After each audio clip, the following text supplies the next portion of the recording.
Welcome everybody to my video. In this particular session I'm going to be looking at and reviewing some of the more rarer Wren locomotives that are in my collection. Some of these are designated as limited edition, others are not. But what I'm going to do is get them out individually and place them on the track so that we can have a look at them in more detail and make some comparisons. So I'm going to start with one which is pretty standard here. They're all Coronation Class Pacifics, and let's do the unwrapping and get this one out, place it on the track, and let's take it from there.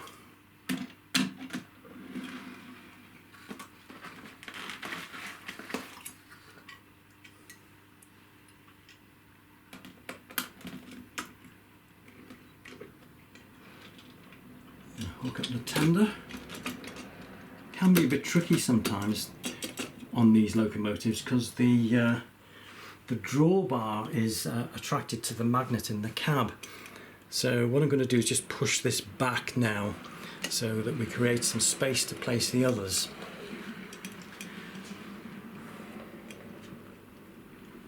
Quick overview of this. As you can see, it is Sir William A. Stanier FRS. Now, as I said, whilst this is not a limited edition locomotive, an official limited edition locomotive in their range, it's the numbers produced were not great. I can't quite recall what the exact number was, but as you can see, it resembles the much more produced city of Stoke-on-Trent, which is a lot more common. It's in the same livery, the LMS black, lined out in the cherry and straw lining, as you can see here.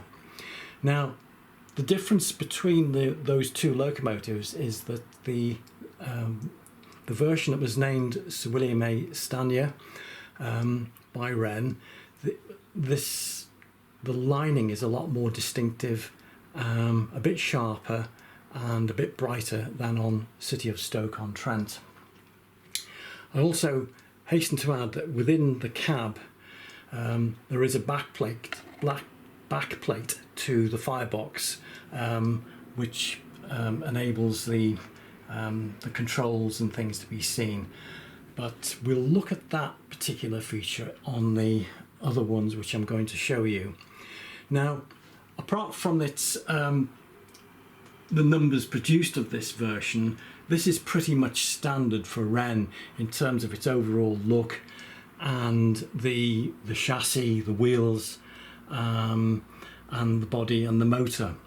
So we'll leave that one there now, and I'll get the next one out from the box, and we can see what comparisons can be made. Now, I don't want to get these boxes mixed up, so I'll just move them out of the way. So this next one that's coming out is Queen Elizabeth.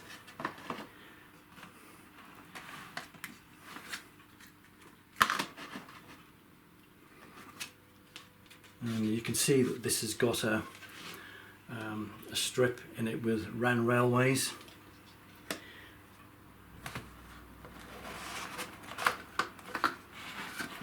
And as you can see, this is, if it's been used at all, it's barely been used at all. So there it is in the box.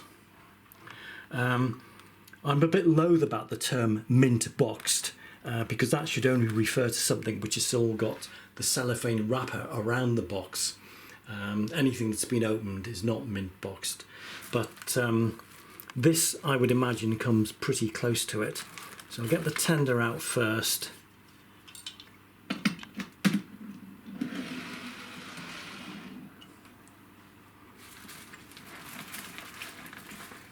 And we'll get this one onto the track.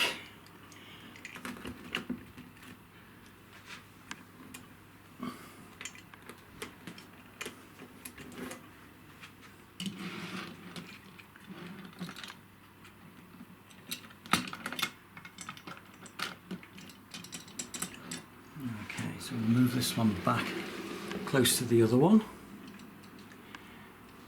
And there we go.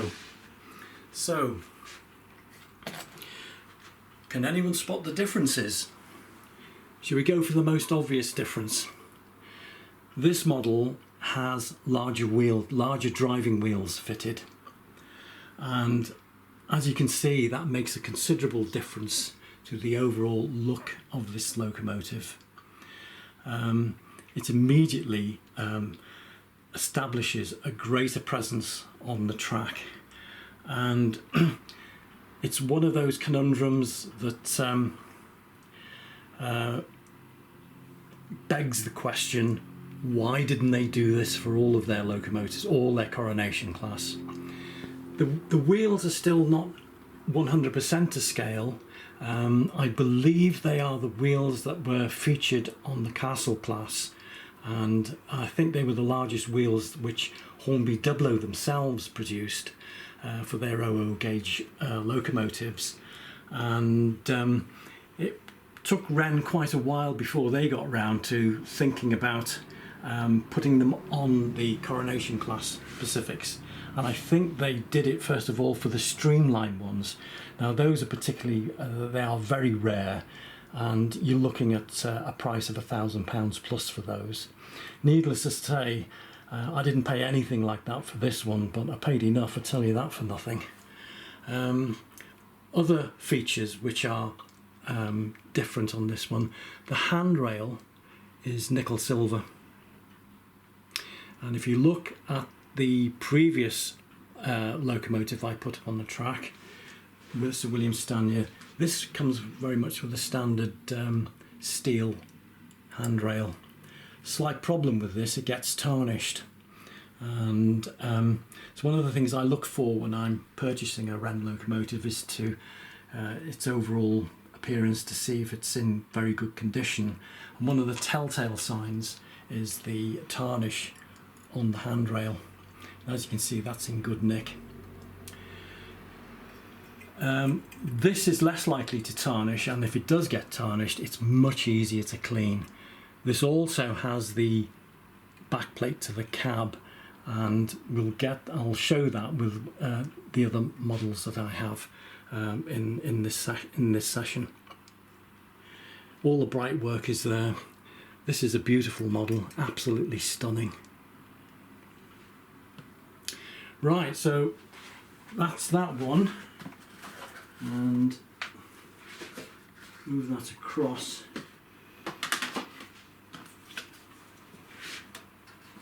Put the things back. So this one, as you can see from the box, is actually designated Special Limited Edition. That's an official Wren designation. The previous one, which was Queen Elizabeth, that was a short run production. It wasn't produced in great numbers, so there is some confusion. Are these Wren locomotives limited editions? And I think what we have to do is distinguish between the official limited edition and those which just had short run, thus making them technically limited edition. But not all of their short run productions of these models were officially designated as limited edition. So again, as you can see, this is something which has barely been touched or used. This is an absolutely beautifully stunning looking model.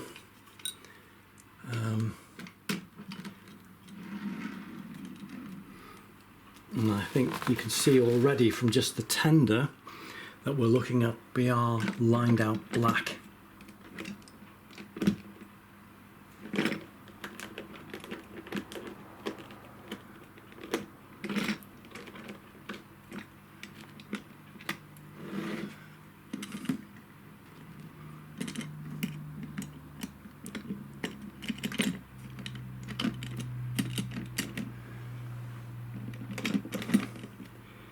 Okay, old Fiddlesticks has got it onto the track.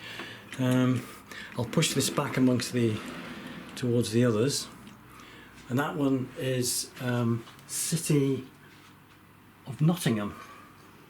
I always get mixed up between this and City of Leicester, because there's also a Wren black lined out one, City of Leicester. This too has the nickel silver handrail and the larger wheels, and that is absolutely stunning. I think the lined out black is just about one of the best looking Wren coronations that were produced. It really seems to suit the locomotive well. It also has the back plate, and I keep on saying I'm going to show it to you, so let's do it with this one. So I'll move the tender back, and I think we can see the inside the cab there. Maybe it would be easy if I did that, and there you can see for yourself. That gives it a little further enhancement.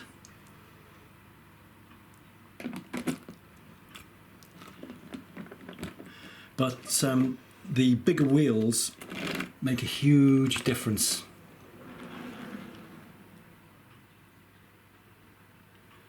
I won't bother coupling that back up again. So if we pan along back to Sir William A. Stanier, we can actually see the difference the wheels, the size of the driving wheels make. And moving along to Queen Elizabeth and City of Nottingham, the bigger wheels give these locomotives a much more imposing appearance and much more in keeping with the originals.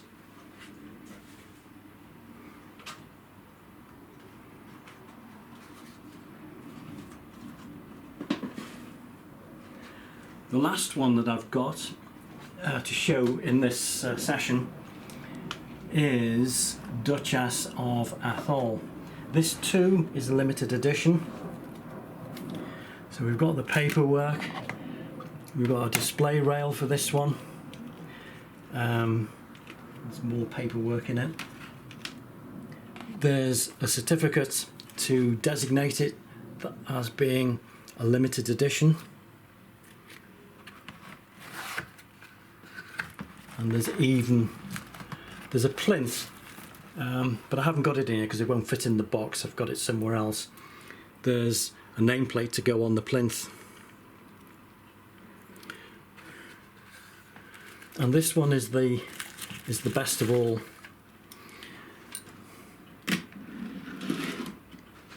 So let's get this.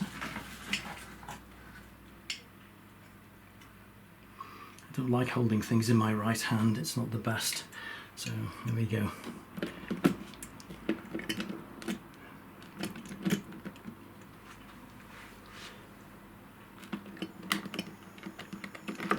Oh, fiddlesticks.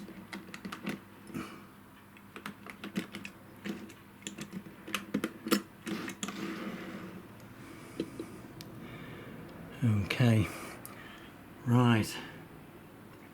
Now, can you spot what the difference is between this and the other two special locomotives that precede it? No, it's not that it's green. No, it's not that it's called a Duchess. There's something else more fundamental about it. And to break the suspense, the special feature on this one is the flanged centre driving wheel.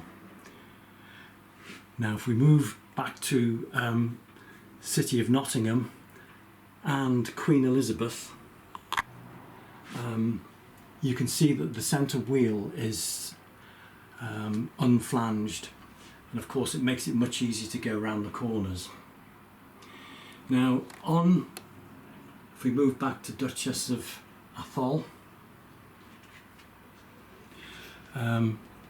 you can see that the centre flanged wheel makes a big difference to the appearance. This actually almost makes it look scale in terms of proportion.